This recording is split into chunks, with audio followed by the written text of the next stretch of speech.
time we've seen a superstar in green and white sacrifice his body. Knocked away.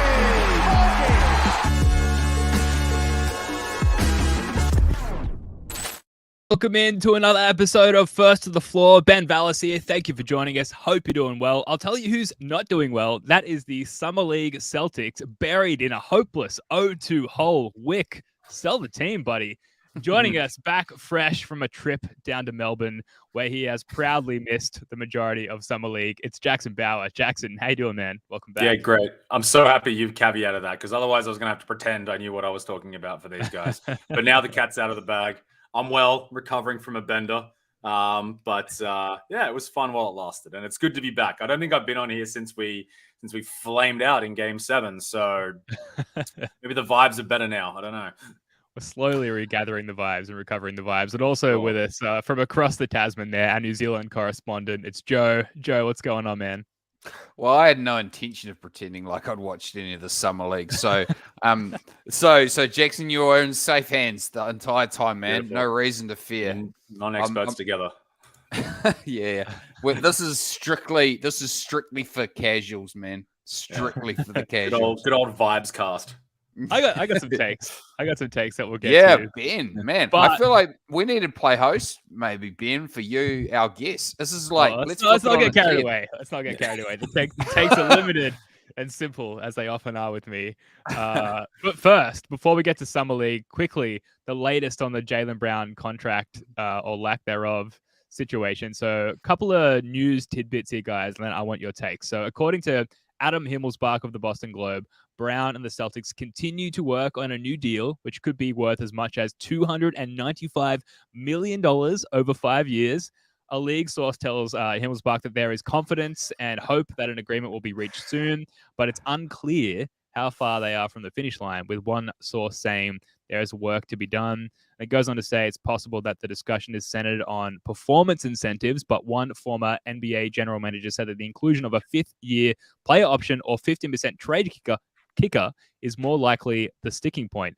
And Jason Tatum, for what it's worth, received a player option for the 2024-2025 season when he signed his rookie max extension back in 2020. Jackson, like, what's the holdup? I guess, like, if we could just speculate, no one knows anything, so like we can float anything out there. What do you think the holdup is? All right, is Jaylen Brown confirmed to be in America? Because the last I saw, he was in Paris wearing just like a leather vest and one glove and hanging out with like Jude Bellingham and Marcus Rashford and whatnot. So is he back in the States now? Definitely in Vegas. All right, okay. So I have no idea. The answer seemed to be for a minute that it was the Damian Lillard domino piece waiting to fall, which would trigger X trade, which would trigger Y trade, which would trigger blah, blah, blah, blah, blah. Mm-hmm. I have this sick feeling that maybe they're considering still trying to offer a trade package for Lillard because, I don't want to contemplate that. That just feels a bit dark to me. However, I don't know, man. Maybe these things just do take time. Maybe it's not a sexy conspiracy theory sort of answer. Maybe it's just, I have an issue with this clause. Cool, we'll get back to it. I'll review it later, blah, blah, blah. And maybe it's just a really boring accountant sort of process that's happening here. That's what I choose to believe. Or I don't know, maybe the Marcus Smart trade just broke his heart into a million pieces like it did mine, like it did Joe's. And maybe he's like, you know what? The loves just ain't there anymore. And I got to bounce. I don't know, man. It doesn't really concern me, I suppose. No. I don't know if anyone else is getting concerned vibes, but no, man, I think it'll get done. I don't think Jaylen Brown is turning down $290 million, whether or not we offer it to him or not. That would be a surprise. But I mean, yeah, it just feels like this is going to get done eventually, and the explanation is probably not as interesting as it might seem to us. I don't know. What do we think? Yeah, I mean that's Occam's Rozier. Sorry, go ahead, Joe. I had to get that in there. No, Ben, you finished that point, mate. You finished that point. Well, can you remind me what Occam's Razor is? Occam's Razor well, is I'm gonna flub it a little bit, but basically the simplest explanation is the most likely one. Oh, yeah. Lab leak. Ow. Yeah, I think you're probably right. Occam's Rozier. That seems like the fifth-year player option would be the most likely thing to haggle over for me. For what it's worth, he's getting paid too much, man. I don't want to give him a fifth-year player option. Like, don't let that hang over our heads. No way. Yeah, but so many players who have signed these max extensions have them. Like, there's a long list of players who are in a similar position to Jaylen Brown, like not the best player in the league. In some cases, not necessarily the best player on their team. Karl Anthony Towns being a recent one, where it's just because of their market value, because of where the cap is at, because of what they're eligible for in terms of a max extension at that time. Like, in order to keep them, those teams have had to sign those teams to those contracts and added those incentives like trade kickers and like a fifth-year player option as well. It's kind of standard. And the amount of money, like, yes, it seems like an exorbitant amount now, but just because of where it is, baby.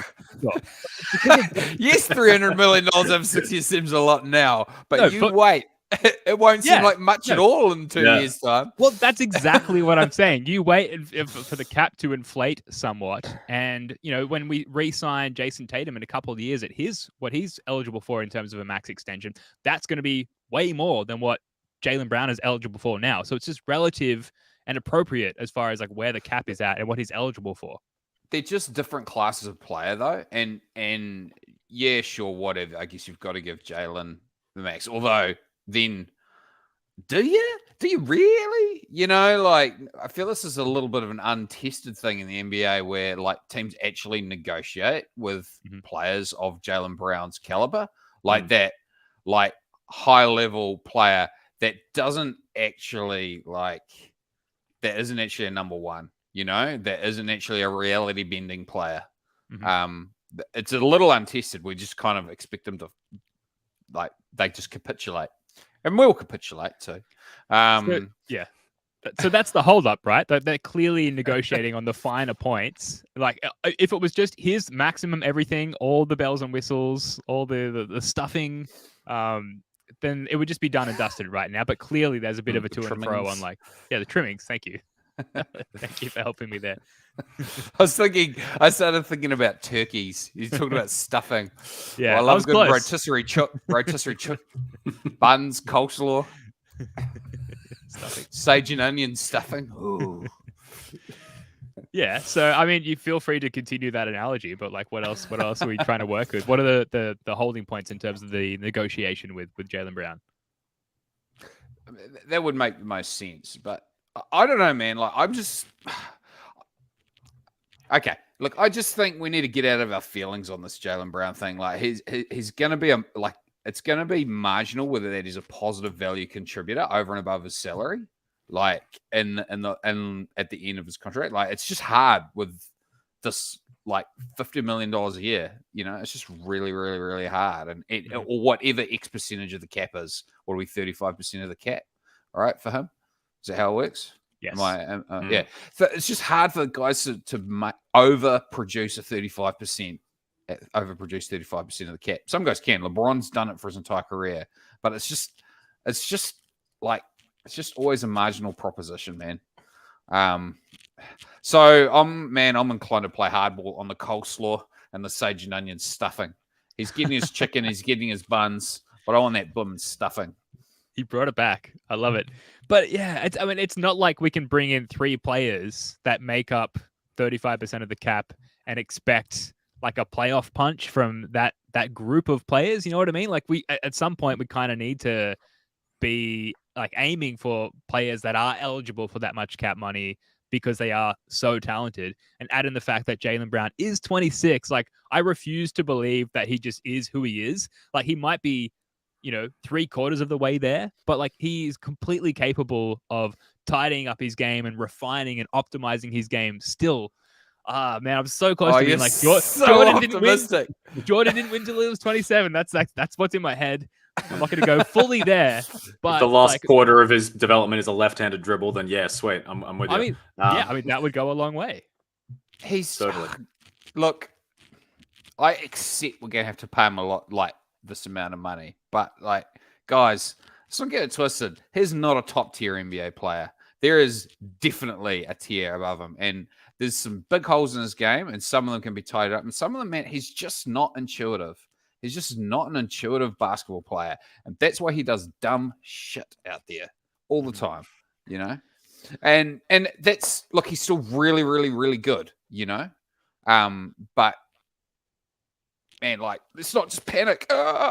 You know, we can't negotiate on this, man. Play hardball, man. Well, like, I think that's what they're doing. That's why nothing's been arranged yet. You know, they're probably saying, "Hey, man, I'd love to give you this $295 million, but here's a highlight of Game 7, and here's you turning the ball over, and here's you know, doing X, Y, Z." And I'm sure it's not going to be like that confrontational. Here's the PowerPoint presentation I drew up as to why you don't deserve this money. Here's your lowlights. You want to come sign with us? Yeah. It's like, you know, what is like $279 million that bad? Is that even like, you know, a factor when we're talking about $300 million or $30 million less? I don't know, man, but like, I get the feeling that like Brad and whoever's in charge of these decisions and whoever's writing this up is probably factoring that in. You know, they want to keep him, and they probably are under the impression, I think maybe a lot of us are in the back of our minds thinking that, I think I saw, was it Heisenberg in the chat say, are we sure he's even going to be here in 5 years? Is it more about just, you know, making that, you know, setting the price on the asset to look to trade it further down the line to get back X, Y, Z? I am not sure. But something tells me that they're not jumping down. They're not chomping at the bit to give him $300 million. Yeah. And this is a common conversation going on everywhere between all Celtics fans. So that, you know, that obviously makes it more difficult. That it's clearly like it's not like clear cut. It's not just like this guy absolutely deserves that money. That's probably part of the reason for the holdup. Sometimes it's a bit iffy. It's a castle. No, fair play. Summer League.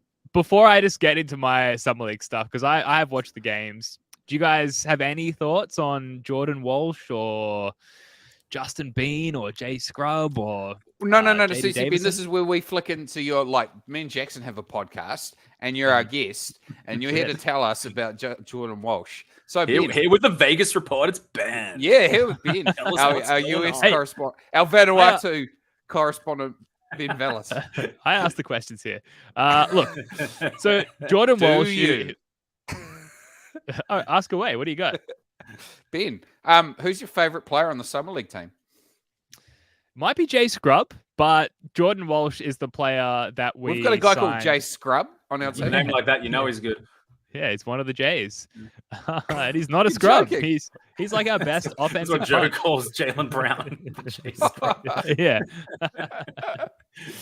A scrub is a guy who thinks he's fine. He is fine. Anyway, believe me. That went nowhere, that reference. DLC, right? I get you. Yeah, thank you.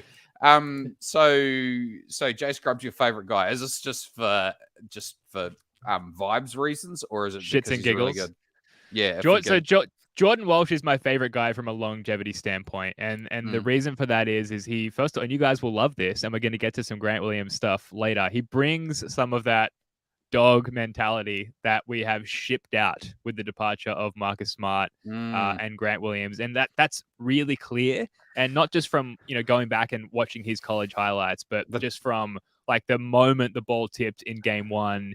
Like he seems like an injury risk from the opponent. That's the level of intensity that he's bringing in his game, and then he's got some really sustainable skills. So if we look at guys who we've loved in summer leagues past, like Carson Edwards, like JD Davison, who we'll get to, you know, they have these skills that can maybe simmer up in summer league, like just you get hot for a couple of games, and Danny Ainge gives you a 4-year contract of Carson Edwards, even though you're like 4 foot tall, and then it never eventuates into anything in the NBA. Jordan Walsh, 1 year for each quad. That's right. Well done. The math checks out. So Jordan Walsh, he clearly, first of all, the directive is to like take those threes, and he had a quote after the game that they're basically forcing him to take those threes. He hit a bunch of them in his first game.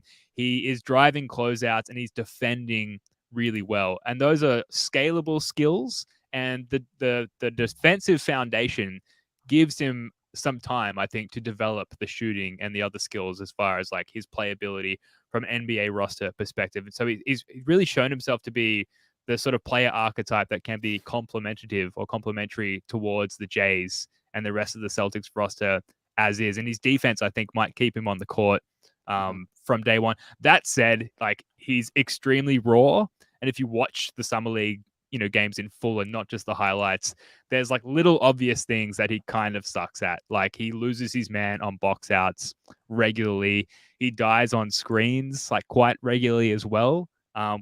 Despite everything I've just said about, singing his defensive praises, there's just some like schematic things that he just needs to work on. Well, but okay, what's the good stuff on defense? Just flesh that out. Moving his Dogness. feet, denying the dominant hand of the ball handler, like keeping one hand down on the dribble and one hand up over the dominant Coach shooting Ben, hand. all right.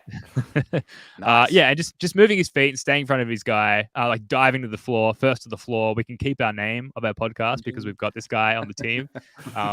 And just the tenacity, like that, and that's not like an undervalued thing, right? It's what we've loved about this team. Skill.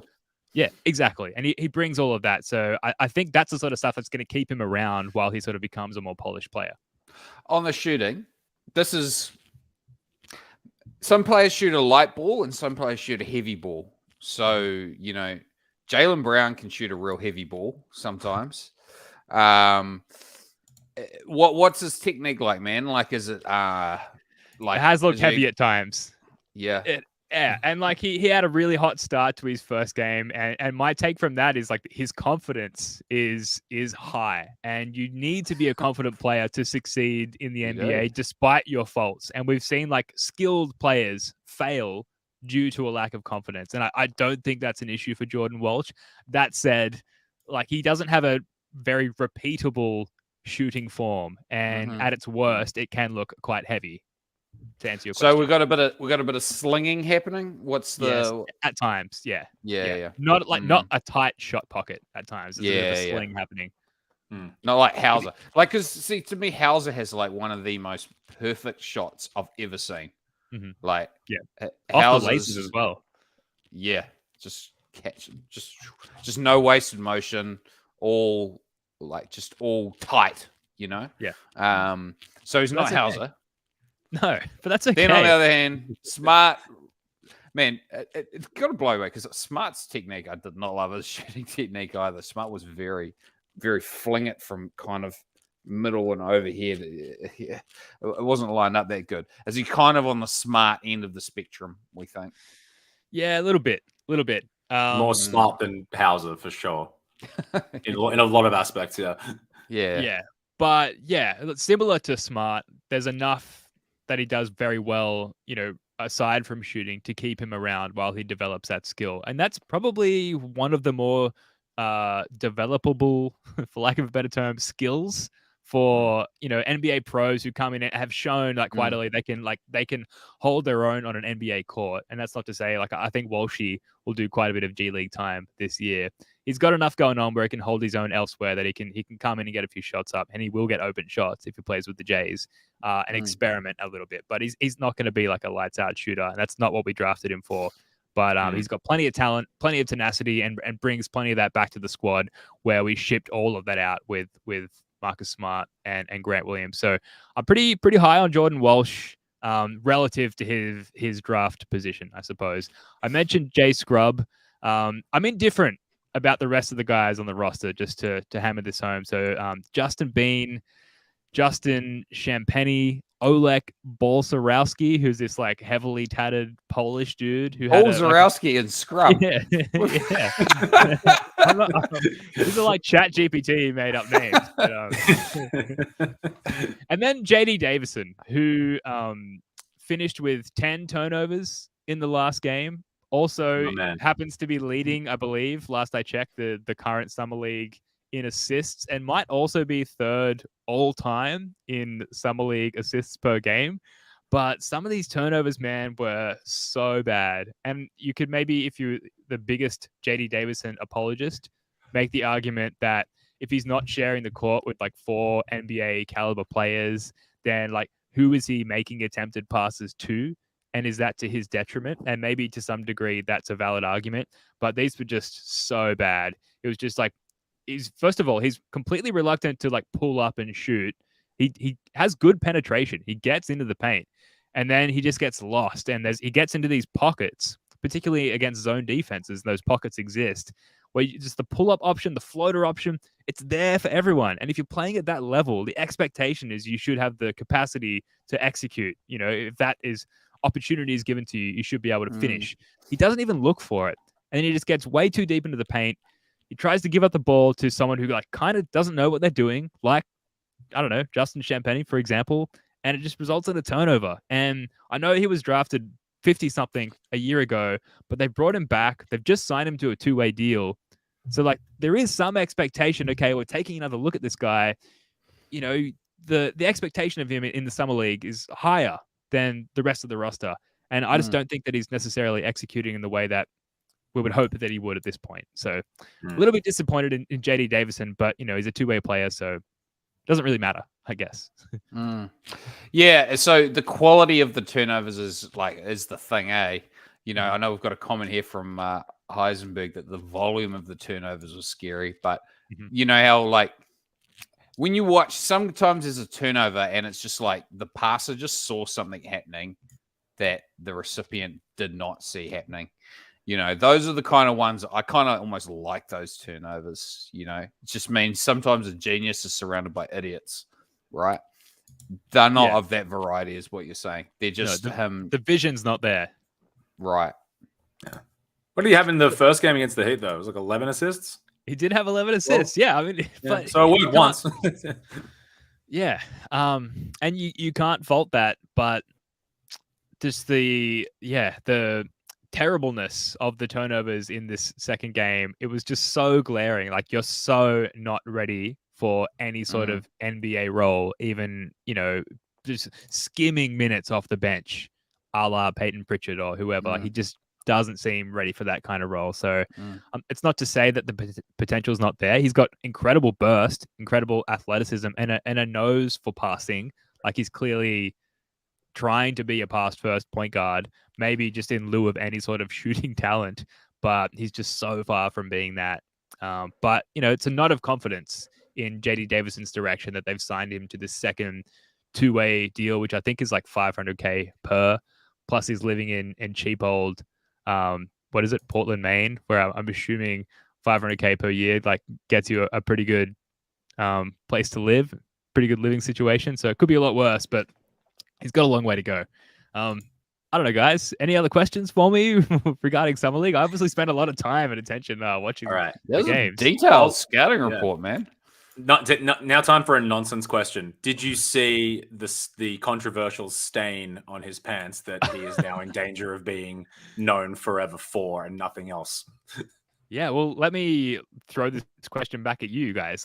Is there any way that isn't shit? Because, tell me, what else could that be? I don't necessarily...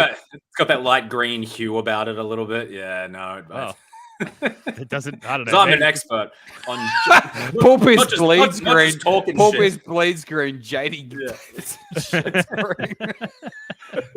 It's a perfect way to endear yourself to a fan base, whilst also. Yeah, I don't know. Man. Again, that's the depth of knowledge I have of the Summer League. My question back to you was in regards to feces. So it's a good question. What you will. Yeah. Yeah. Oh, I don't know how to answer it. Joe, any thoughts? I know in Summer League, don't they have the reversible uniforms? So.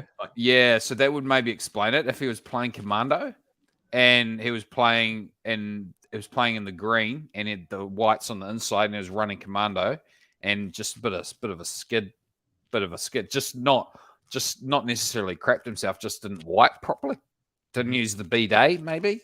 And as a result, when he turned it inside out, maybe that he thought the shorts were all good. And I mean, the Summer League facilities, they don't come with bidets. And I think, if every other NBA player was subject to no bidets in their routines, then maybe they'd be a lot more guilty wearing the whites, So not the usual locker room luxuries there in the Thomas and Mack Center I guess. You got to earn that luxury bowl.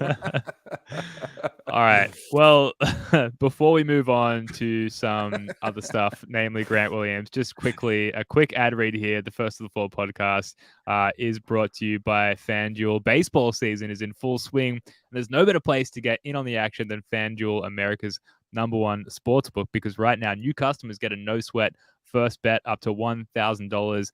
That's up to $1,000 back in bonus bets if your first bet doesn't win. Just go to FanDuel.com/Boston to join today. I was looking at FanDuel earlier, guys, and MLB, it's not a strong suit for me, but they do have NBA Summer League futures in there, and you can get the Cavs at +300 to win the Summer League and, bet responsibly, all of that stuff. But so many teams that have a better constructed roster and more talent are actually starting to rest their marquee players to preserve them for the actual NBA season.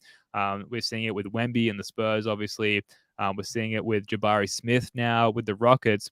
The Cavs, meanwhile, have Sam Merrill shooting 48% from three on 10 attempts per game, which is that's just insane efficiency. And then Amani Bates, who, was a, hugely touted high school prospect, didn't have a particularly good collegiate career and is now actually producing in Summer League.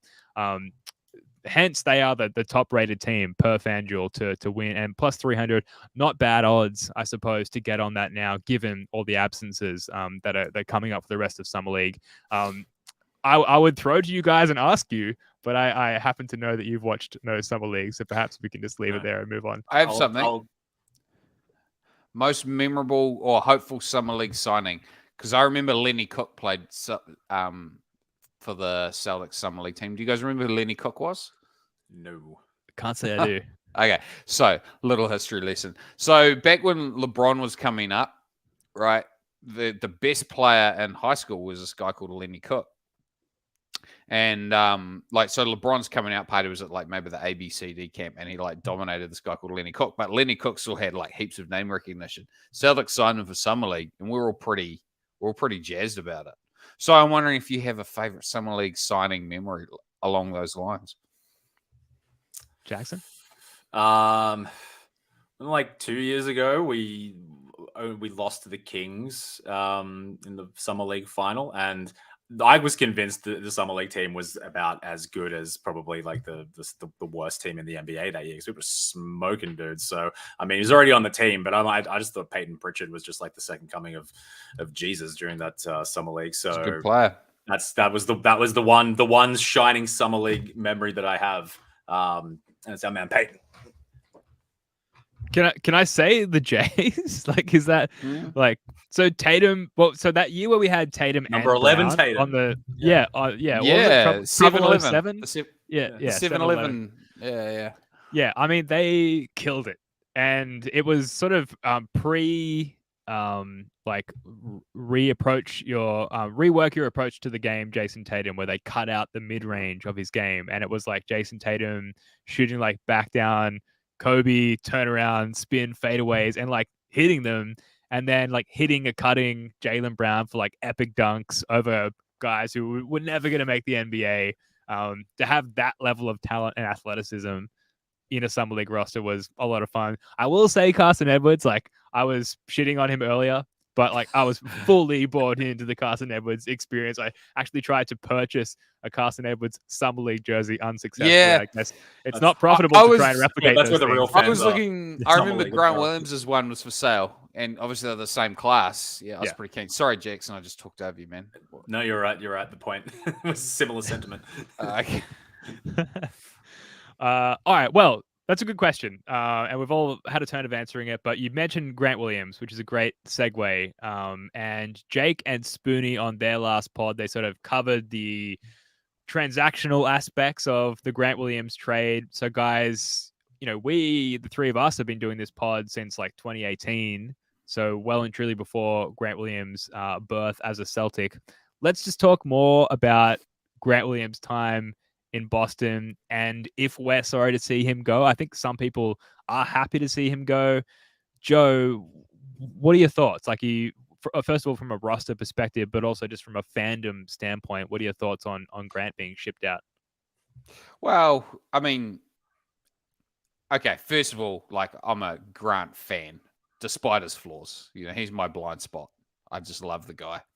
And I think I'm just going to repeat a point that I heard Bontemps make. Like we talk about like, oh man, don't worry about paying Jaylen Brown $300 million because the cap will go up. Think about what that's like as a percentage of the cap.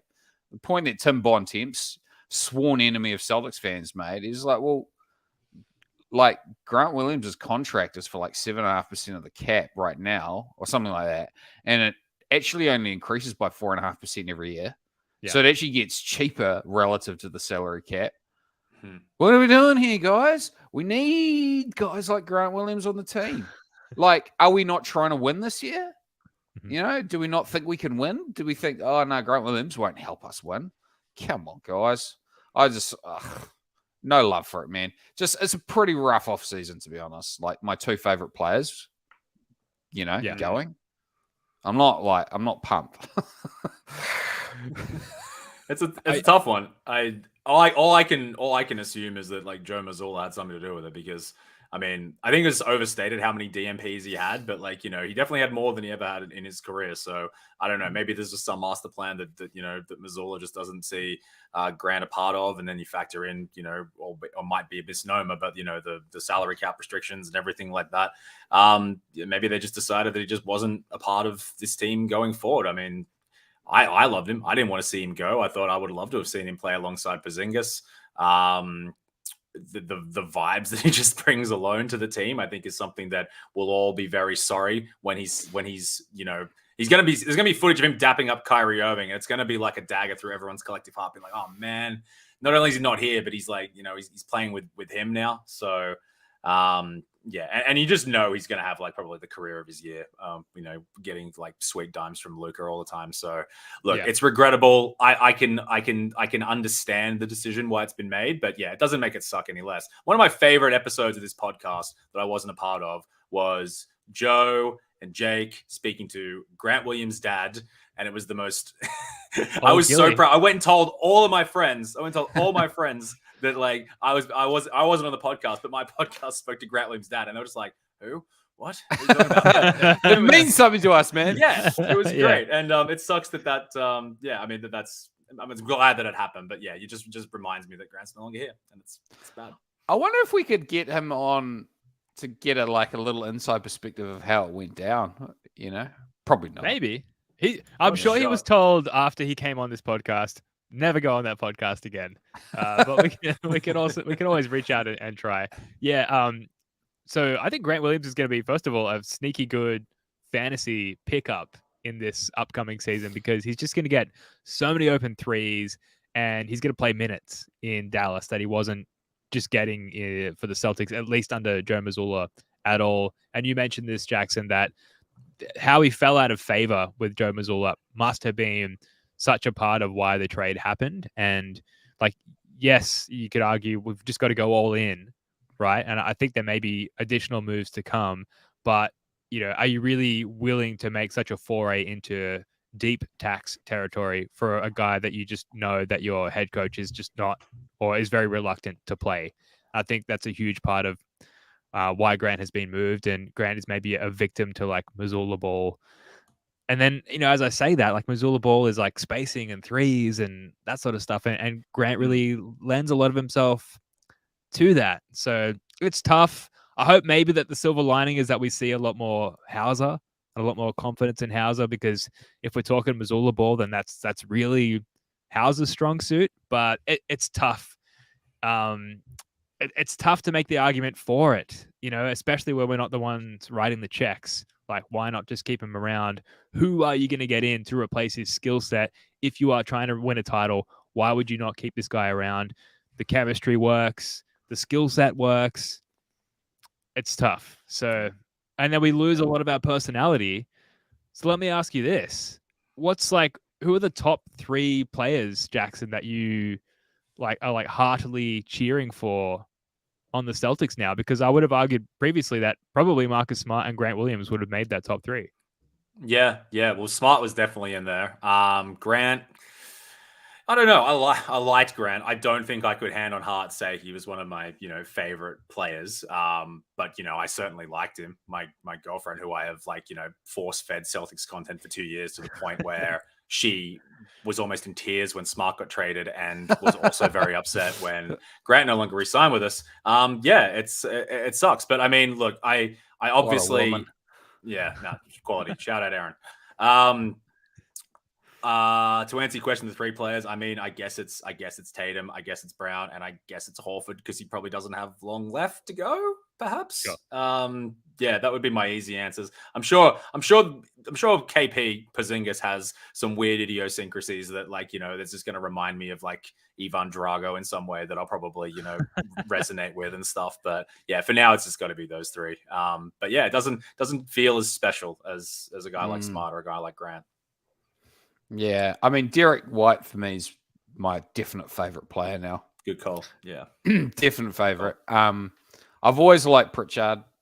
I'm probably, when I get to see a lot more of him during the year, I might might fall out of love with him. The limitations will start to make themselves known, right?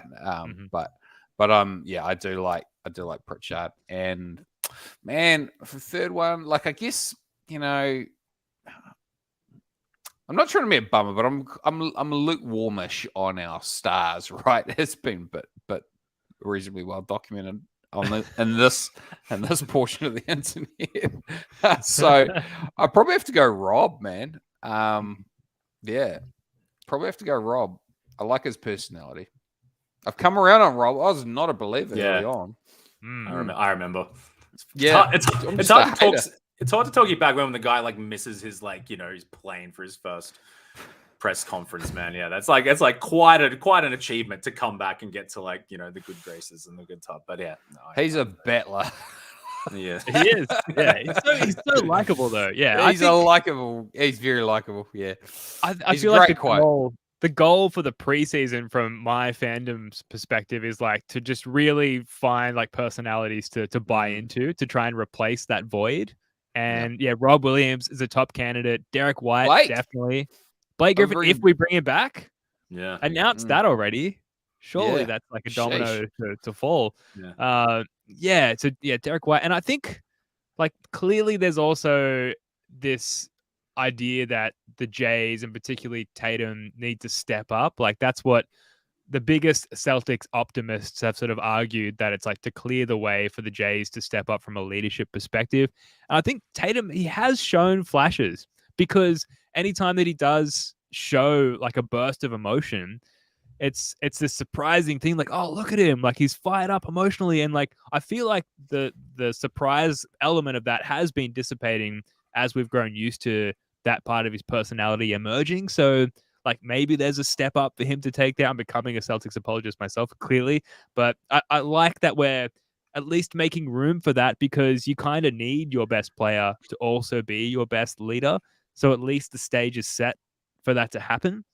I'm getting away from the Grant stuff though. So I want to get back to Grant, because we will miss him. I do have a clip to run. I want to ask you guys about your favorite Grant Williams moments. And it cannot be forgotten that Grant Williams went to a professional, legitimate NBA post-game interview and did this.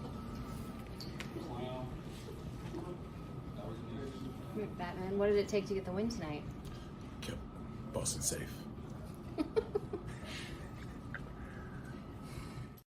Dude, in character as Batman, have you ever seen anything so crazy in an NBA setting? We've had, crazy stuff in locker rooms, guns in locker rooms, and all kinds of crazy stuff. No one's ever gone in character as a superhero to an interview. Tell me I'm wrong. I would agree with my housemate. If the Celtics win a title, I'm going to get some sort of Celtic-centric tattoo. For about 2 days, I was contemplating getting Grant Williams as Batman, as that. Yeah, and it would have been the. I would have regretted it immediately, but I'm just it's that ridiculous, and it is that just out of anything I would have expected from this team. I have to commemorate it, but no, that takes the cake for me. At least my Celtics fandom, that's for sure. I've This stuff has no place on a championship team. I don't know. Probably. Probably. It kind of makes me think like there's everyone's allowed their different interests and one of the interests I would not share with Grant is one of like comic books and that. but I kind of I think Grant can have a laugh at himself. It made me seem like he's a reasonable sort of guy. Shut up and doing that. He might have leaned into it a bit long. You got to drop the act a little long. That's the trick with any kind of humor, right? Like you can't play the joke out too much or it gets tiring. And I think that might be his flaw, right? He doesn't maybe know when to stop. That sort of seems like, he doesn't know when to stop complaining to the refs, and he might not know when the joke's not funny anymore. But I thought it was great. Yeah, I mean I think now looking back, it's great. Maybe at the time it was great as well, but also it's like you said, Joe, like he didn't know when to stop, and he definitely, as much as I love him, like became a little bit tiresome in his behavior as the season went on, and the fact that unfortunately was like backed up by inconsistent play and a lot of frustrating moments on the court. Like that attempted and missed game winner against the Jazz, like the I'm gonna make them both situation. Both. Not a great year. So, say la vie. I will miss you though, Grant Williams, and please, Gil Williams, feel free to come back on this podcast anytime to talk shop. And any other favorite Grant Williams moments before we sort of tie the bow on that one for good. Let's be real. We don't win the series against the Bucks last year without him. Not just Game 7, but because of the defense on Giannis. So, shit, that's got to be worth something. You know what I mean? That's like I feel like he's above Kelly Olynyk in the fondly remembered, Celtics role player oddball characters. But I feel like his contributions are a little bit more memorable, at least for me. Playing on after getting curb stomped by Joel Embiid. That was pretty good. I think for me, I have a couple like snippets in my head of just particular things he could do on the court. I remember him against the Knicks. It's just like, man, it was like in his rookie year against the Knicks and going up verticality, 2 hands and getting a block. I also was a little bit of an underrated shot blocker. And definitely poor guy couldn't rebound very well, but that I remember Jokic last year. Sorry to jump in. I just remember that. Wow, yeah. I mean, he wasn't too bad at it, and he got a tough whistle. I always felt like he got a real tough whistle when he would shift his feet really well. Sort of War on Tice kind of part 2 with him. I often felt, and I understood his frustration. Because I genuinely felt like he was getting hit in the chest a lot. And, if you hit in the chest, in my view, it should be a play on at worst.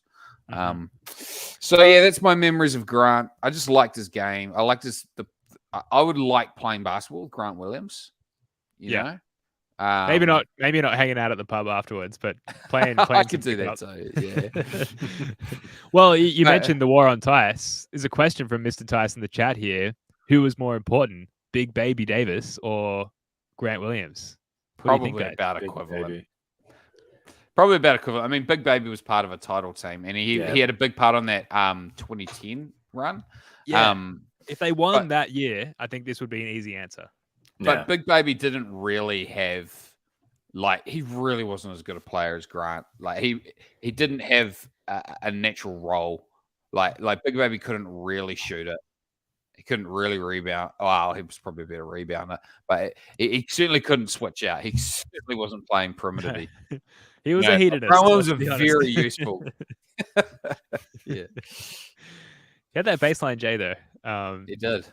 All right. We've got to move on. Otherwise, we're going to be here all night. But we will miss you, Grant Williams. So the mid-season tournament has been announced, and the Celtics are in a group, which I just now realized I failed to upload that data to our stream. So we'll pull that up in a second. But just to quickly rehash the format of the mid-season tournament, if you're not already aware of it. So there's a group play stage to begin with, 6 groups, 3 in each conference, 5 teams in a group. You play each team in the group once. These games actually count as regular season games. The group teams with the best tournament record are at the group stage, rather. They all move on. Plus, the next 2 best teams become wild card teams, rather. Then there's an 8-team knockout round, single elimination, which should be really fun. Then the last 4 teams head to Vegas, and then there's a championship game on the 9th of December. The winner gets what they're calling the NBA Cup, and the final game is the only one that doesn't count as a regular season game, which is weird. Like, I'm not comfortable with the idea of, like, Tatum playing 42 minutes a night and also having to play like an 83rd game in the regular season. There's more. So for the 23-24 season, the in-season tournament prize pool will be allocated to the players on the teams that participate in the knockout rounds, so not that initial group stage, with allocations increasing depending on how far a team progresses in the tournament. The tournament payouts for players on standard contracts will be $500K apiece for those on the winning team, $200K apiece for those on the runner-up team, and $100K apiece for those on the teams that lose semi-final games, and $50K for those on teams that lose in the quarterfinals. At the conclusion of the in-season tournament, the NBA will name the MVP of the competition and the all-tournament team, and selection will be based on players' performance in both group play and the knockout rounds. So sorry, guys, a lot of talking from me there, but there's a lot of information to get to. Obviously, it's a new concept that the NBA is introducing. While I scramble to find what group the Celtics are in, Jackson, like, are you accepting of this new concept that the NBA is introducing? If you would ask me this, I don't know, a week ago, probably before they announced like the finer details of it, it would have been an absolute hardcore no. I think it is. It's trying to be the FA Cup, trying to be what European football does with their mid-season tournaments, which is fantastic because their leagues are determined by, you play 38 games, and if you're the number 1 seed, or you've got the most points after 38 games, then you win the league. So these tournaments are put in, to complement, these leagues and provide a little bit of like knockout and whatnot. So I thought there's no point doing any of this. The fact that it's a cash prize, like, why would I give a shit that multimillionaires are competing for $500,000, like, which to them is probably chump change. So everything on paper to me screamed that this was just a waste of time, and this is the NBA just desperately trying to, just clutch at anything they could to make more money. But I gotta admit, I want us to win it. Yeah, right. Now that it's announced, and now that I see it, and now in my mind I have some sort of idea of how it's going to play out. And also, I think something that just kind of won me over, the fact that the pool games actually count as regular season games. I thought there was just going to be extra on top of it. I'm like, there is no chance they're not just going to wheel out the G League team. We'll get Omar Ballsack and Scrub Man, who's on the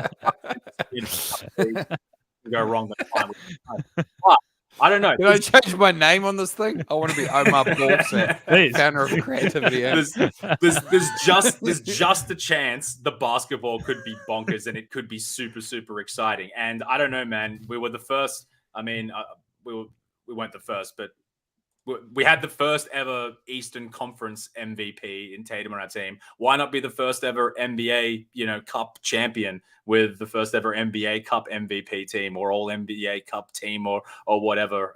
Whatever. I don't know why. As I'm saying this, I still think it sounds a bit ridiculous, but I gotta admit, I'm actually looking forward to it a little bit now. Nah, I'm not into it. Pass. This is. Nah, okay. So here's my kind of thinking on it. It's like, if you're out for dinner, right, and the waiter comes over, right, whatever, and it's like, do you guys want anything else? Imagine if he came over to your table and was like, you want anything else? And you're like, no, I'm good. He's like, okay, but I'm just going to bring you some more fries. And he kept doing it. He kept bringing more fries. I don't need more. Like, I don't need more than the NBA championship. Right. So it feels like I'm being forced to eat these fries that keep piling up on my plate. And eventually it's like, nah, I don't want the fries. And I sort of feel like it's just, what does it add? To me, it can only subtract from the value of an NBA championship. Like, who's the NBA champion in a year? Like, it's one of those things. It's like, it's one of the things that makes American sports different. is the absence of other trophies, and one of the things that I kind of like about it, and I don't think they need to ape what we have. We got some cool things here. Like in New Zealand, we have this thing called the Ranfurly Shield, which was like, and when rugby was way bigger than it was now, the Ranfurly Shield was the biggest thing, and it was basically like the NBA championship belt. You know, they talk about that. Like it was basically that. Like you would defend your belt if you had a home game. Right. It's a cool thing, but it doesn't map on to me to American sport that well. And I kind of want my American sport American, to be honest. But to less use your fries, funnily enough. But that's the thing. There's only one extra game. It's just the championship game. The rest of it completely loops into existing scheduled regular season games. So it's not more fries. It's not about the game, Ben. It's more titles. It's doubling the amount of fries because there's another championship in here. What does it mean? This is what it comes down to, right? I don't want what does it mean?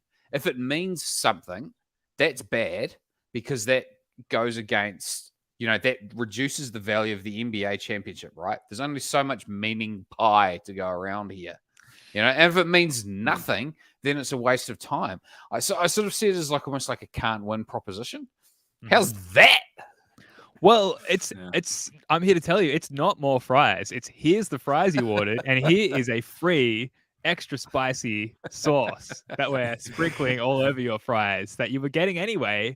And now they're spicier, they're tastier. You can gram them and get extra likes and followers. There's more substance to the fries because of what we're adding to those fries that you wanted anyway. It's not more to eat. It's just a better, tastier dish. That's the way I'm looking at it. Like, these games are going to be played anyway. Why not make them more interesting? Why not add some stakes to them? Why not, give some team that has no chance of winning an NBA title some sort of sense of hope, like the Sacramento Kings or the Timberwolves or whatever? Why not give them that chance?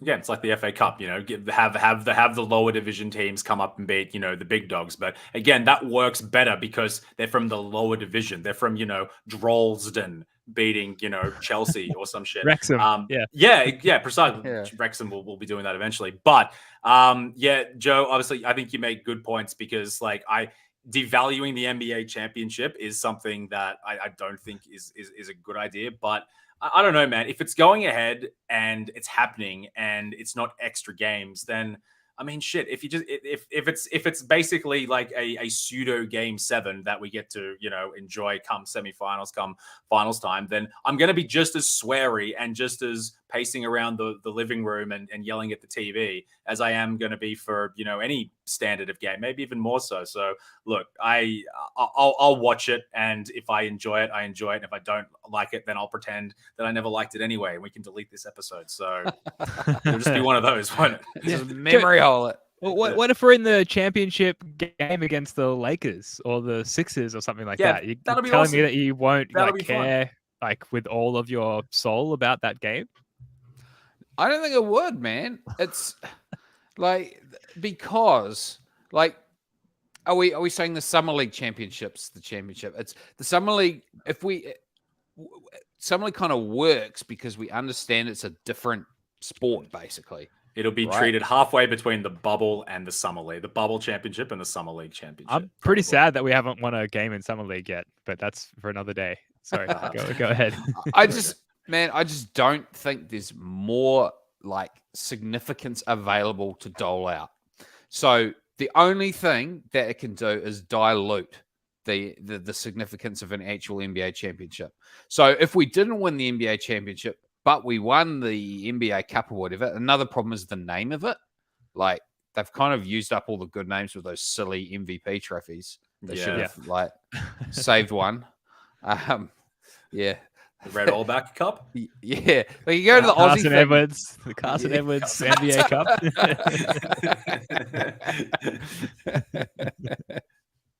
The Carson Edwards Award for most chuck threes in an NBA Cup game could be one of the sub awards.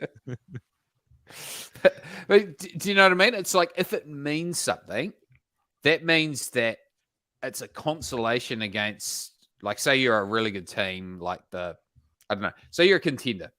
you're a contending team for the normal NBA championship, but you win this NBA Cup. Then somehow your season is more meaningful because it had the NBA Cup win in it, right?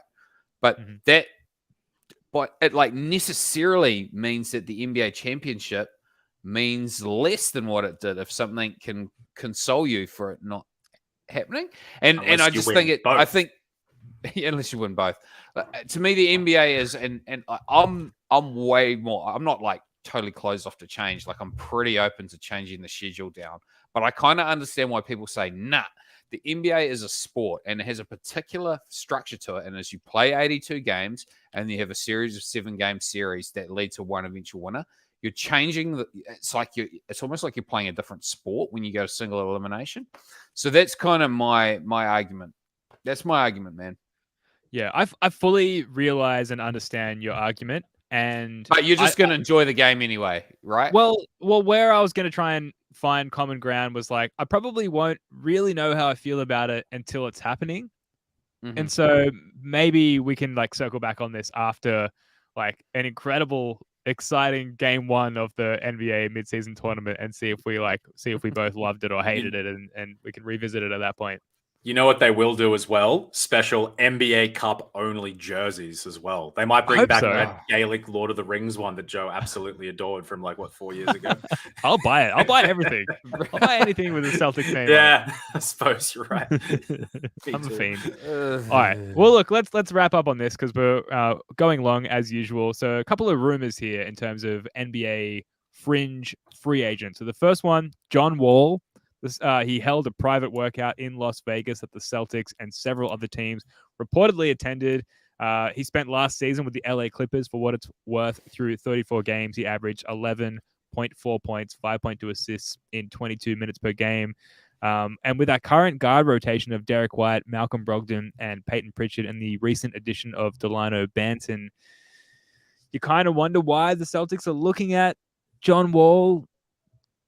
Joe, I was just looking at both of your faces. Probably because he's probably better than Delano Banton and sadly probably still better than Peyton Pritchard.